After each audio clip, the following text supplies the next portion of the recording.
They buried him at dawn. A boy of only 9 years old, lowered into the earth while the morning fog clung to the cemetery gates like a warning. The mourners swore they heard nothing but the scrape of soil, the muffled sobs of his mother, the metallic clank of the coffin lid sealing him away. But one gravedigger, a man too weathered to believe in superstition, broke the silence with a single trembling confession.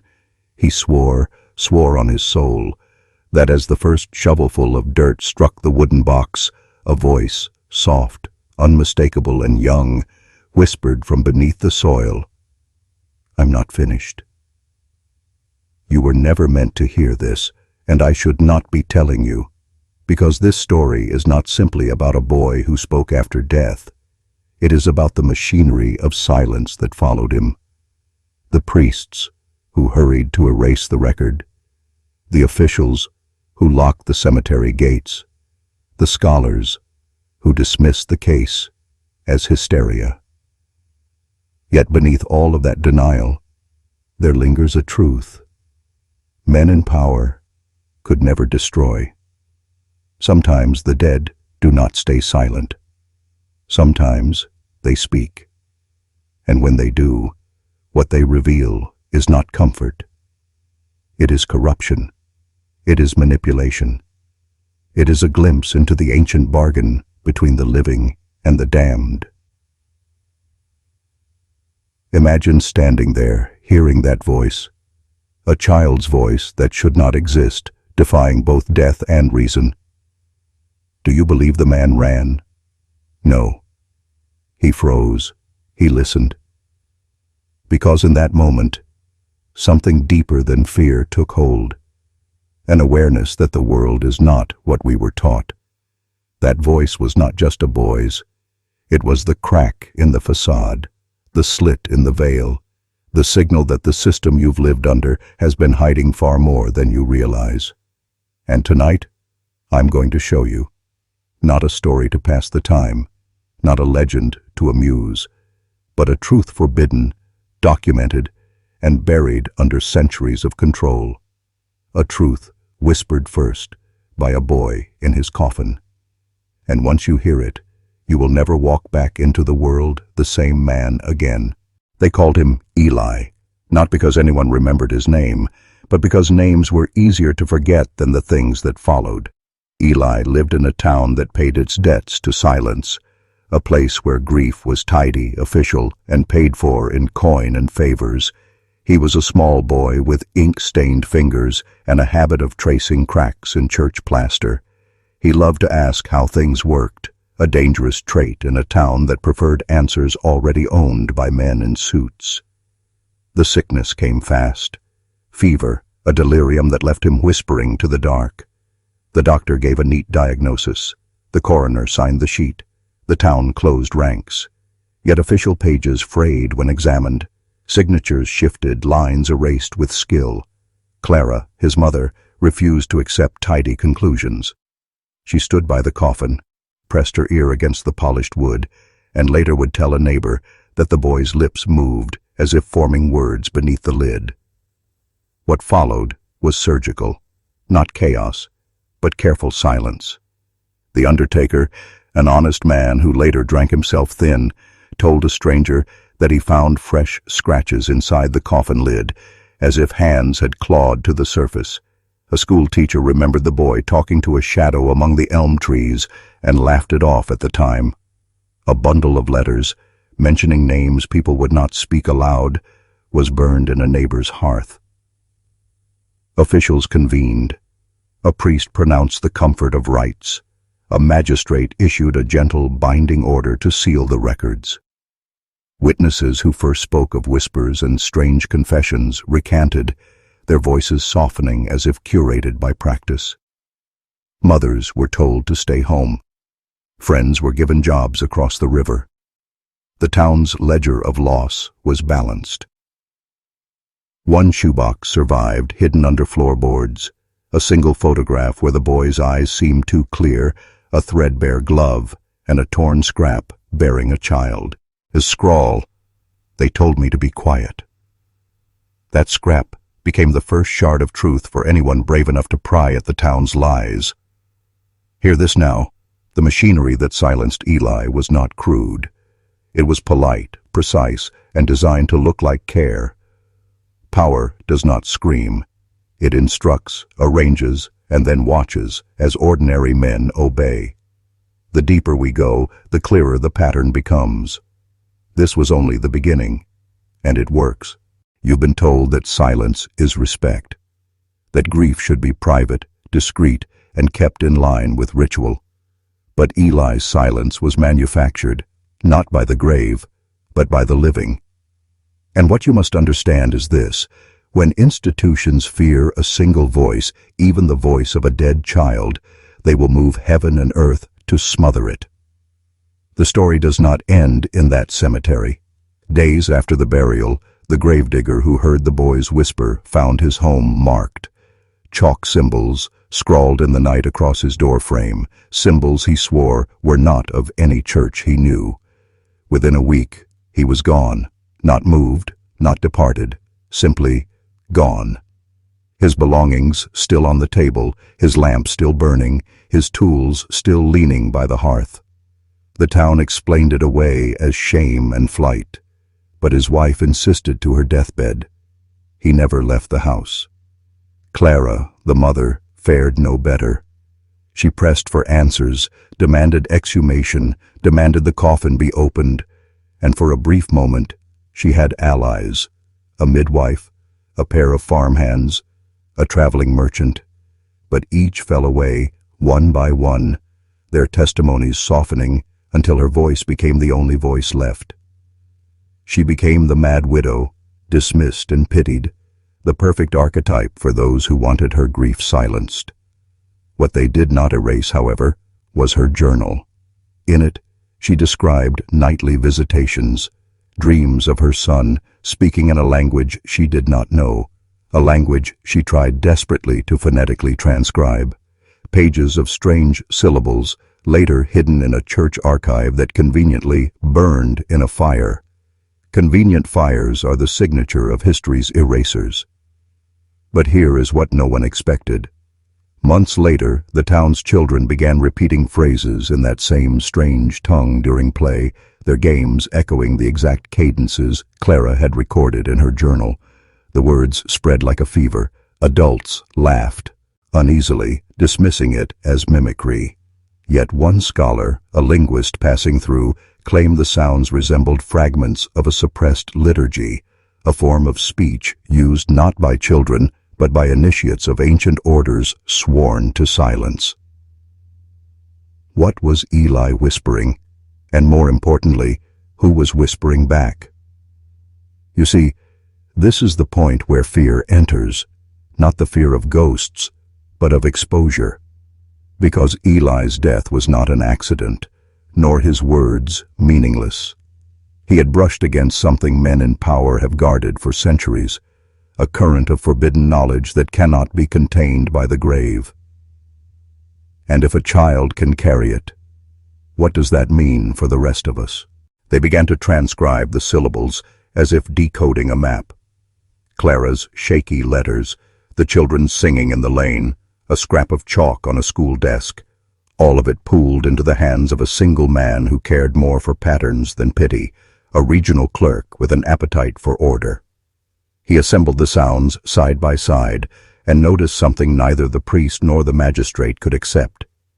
The phrases were organized, obeying a grammar that bent toward command.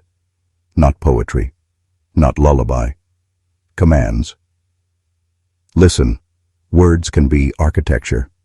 Built in the right sequence, sounds do not merely describe, they direct. They open attention, narrow perception, and make the human mind a more convenient instrument for those who know the shape. The clerk compared the phonetics to fragments unearthed in monasteries and to intonations whispered in courts of power. There were parallels, a breaking cadence here, an imperative at the tail of a clause, a rhythm that eased the listener into a particular posture. This is not mysticism divorced from politics. It is language weaponized, a tether between authority and the soul. The boy had not merely heard a voice. He had learned the syllables of a system that could focus a community's will. Consider the children repeating those strange lines. Their play became synchrony, their attention aligned. Adults who heard it without understanding felt a disquiet they could not name, a readiness to accept the town's tidy answers. Why would ancient liturgy occur in a rural graveyard? Because systems of control migrate. They hide inside liturgy, law, and lore precisely because those forms are trusted. They study the social seams, the lullabies, the prayers, the bureaucratic rituals, and stitch into them phrases that calibrate compliance. Scholars will call this coincidence. The records, the burned journals, the scratched coffins suggest otherwise. Understand this clearly. When a child carries an incantation, it is not accidental. Children are porous. They learn faster, repeat without skepticism, and therefore can be the best vectors for transmission. Eli was not only a messenger, he was an unwitting conduit. Whoever taught him, or whatever brushed past him, used the child to seed a method, to prime a population through ritualized speech. The further we go, the less comfortable the coincidences become. This is where we find the intersection of language, power, and predation. And it matters.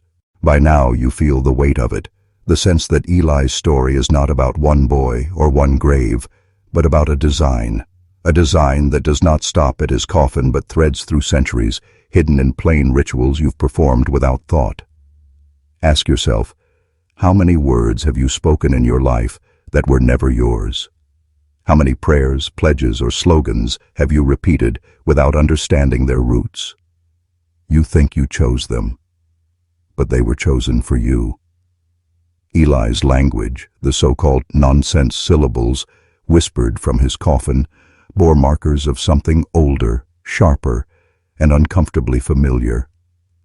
A linguist who later studied Clara's journal, before it vanished, claimed the syllables matched fragments of Glossolalia Codex, a banned text hidden in the Vatican's restricted archive.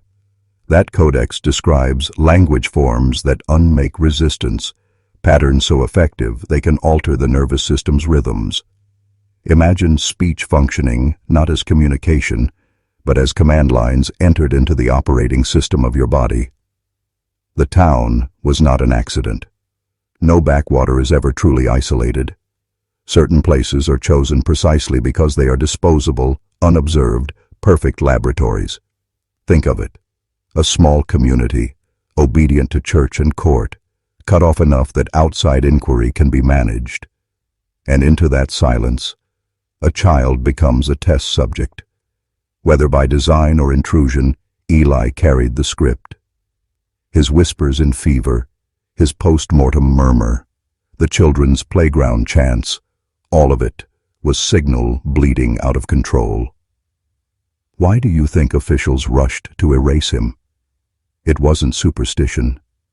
It was containment. They feared contamination. And they understood something most men still deny. Language itself can be weaponized more efficiently than chains or whips. A word does not leave a bruise, but it can bend a spine. Now listen carefully. You are not here to be entertained. You are here because you sense this already. That phrases have been placed in your mouth since childhood, that slogans drape over your eyes like veils. Eli's story is a mirror, not a ghost tale.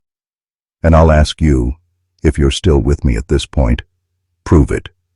Write these words in the comments twice. The dead still speak. Not as an algorithm trick, but as a mark of recognition.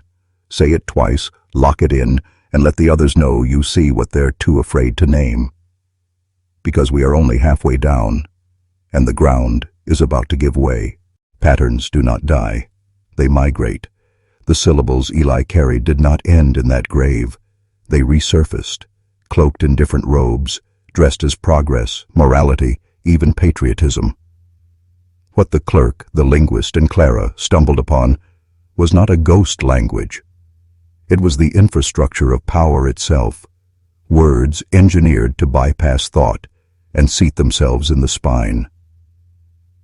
Consider the pledge whispered in classrooms before children can reason, or the hymns repeated in unison until they become muscle memory, or the slogans painted on banners that no one dares question because they sound correct. These are not coincidences. They are calibrations. Do you think it's strange that the cadence of Eli's whispers mirrored the cadence of mass prayer? That the same rhythms found in his fever speech echo in political rallies? That the architecture of control is built not with chains, but with syllables? The ancients knew this. In Mesopotamia, temple priests chanted sounds said to bind the will of the crowd. In Rome, the Senate codified formulae, short phrases repeated until law and obedience became indistinguishable. In the Middle Ages, inquisitors forced entire populations to recite oaths, not for truth, but for compliance. Each age cloaked it differently. Each age pretended the words were sacred, patriotic, or protective. But the spine recognized the same pattern. Now look around you. In boardrooms, in parliaments, in cathedrals, in military drills, the same cadences persist. Rise, recite, repeat. You are told this is unity, but unity at what cost? Unity forged through manipulation is not brotherhood, it is domestication. And Eli's whispers proved something terrifying. The pattern can leak. It can escape from the mouth of a child, from the soil of a forgotten grave, from the places power thought it had locked down. This is why his town was scrubbed, why witnesses recanted, why juried, nails burned. It wasn't to bury superstition, it was to prevent exposure. Because if the masses ever realized the machinery behind their words, the scaffolding of obedience would collapse overnight. And here is the deeper cut. Once you recognize the pattern, you can't unhear it. The chants that used to comfort you will unsettle you. The speeches you admired will taste of ash. Because beneath every phrase designed to bind you, there is another voice, the same one Eli carried, that whispers, "You are being controlled." The machinery did not stop in 1889, and it did not end in that town. It metastasized. The same structures that silenced Eli, priest, magistrate, archivist, evolved into modern institutions, schools, corporations, bureaucracies, and religious hierarchies. All of them rely on the same principle: repetition, cadence, ritual. Not to educate, not to uplift, but to mold, align, and contain. Consider how the educational system drills obedience before understanding. Children recite pledges, memorize approved truths, and are rewarded or punished according to compliance. It mirrors the playground echoes of Eli's town centuries later. Corporate training programs, motivational seminars, political rallies, different garb, same formula. You have been trained to respond reflexively without knowing why. That is the point. That is the method. And then there is fear, the quiet, precise fear that enforces the system. Ask yourself, how many times have dissenters been corrected rather than listened to? How many people vanish from prominence, not with violence, but with erasure? Their words rewritten, their influence contained, their dissent transformed into silence. Eli's town was the blueprint. Small, manageable, seemingly inconsequential until you follow the traces across decades and continents. Even religion is implicated. Ritualized chants, coordinated movements, and sacred texts that demand repetition are not accidental. They work on the body as much as the mind. Priests and preachers may not consciously intend domination, yet centuries of tradition have codified control, handed down in syllables, rhythms, and carefully curated phrasing. Eli's whispers prove something chilling. The dead do not merely speak. They teach. They leak. They reveal the methods designed to keep the living in line. And if one boy in a coffin can fracture the control of a town, imagine what happens when you, awake to the pattern, begin to see it everywhere. You will notice the invisible threads that guide thought, dictate fear, and organize obedience. Your awareness becomes dangerous, not to yourself, but to the system. And here is the final gift before we descend further. Those who notice first and speak carefully wield power the system cannot easily suppress. The boy in the grave, the chalk on the doorframe, the syllables in the children's play, these are not just relics, they are tools, and knowing them is a form of awakening. Once you see it, there is no unseeing. The moment you recognize the machinery of control in language, ritual, and cadence, reality begins to fracture. You notice the repetition in speeches, the cadence of chants, the carefully curated applause. You hear the subtle cues that direct attention, manage fear, and guide obedience. And you understand that the world around you has been quietly rehearsed. Eli's whispers were a warning, not a ghost story, not a quaint Victorian tragedy, a warning. When you are conditioned without knowing it, you become both participant and prisoner. The system doesn't need chains, it only needs repetition, compliance, and silence. And those who break the pattern are immediately dangerous, not because they are violent, but because awareness is contagious. One man awake in a town of sleepers can unravel decades of careful preparation. Consider Clara, standing by the coffin, listening to syllables no one else heard. She became a target. Her journal was destroyed. Witnesses disappeared. The community recalibrated itself to ensure she would never break the narrative. That is the cost of awareness. The system doesn't just punish overt rebellion, it neutralizes perception itself, erasing, replacing, and codifying conformity until the machinery hums silently beneath the veneer of normalcy. And you, listening to this now, are at the threshold. You've read these words. You've felt the chill that comes when a story refuses to stay buried. You have glimpsed the current beneath your own world, a current designed to bend thought, orchestrate fear, and quiet dissent.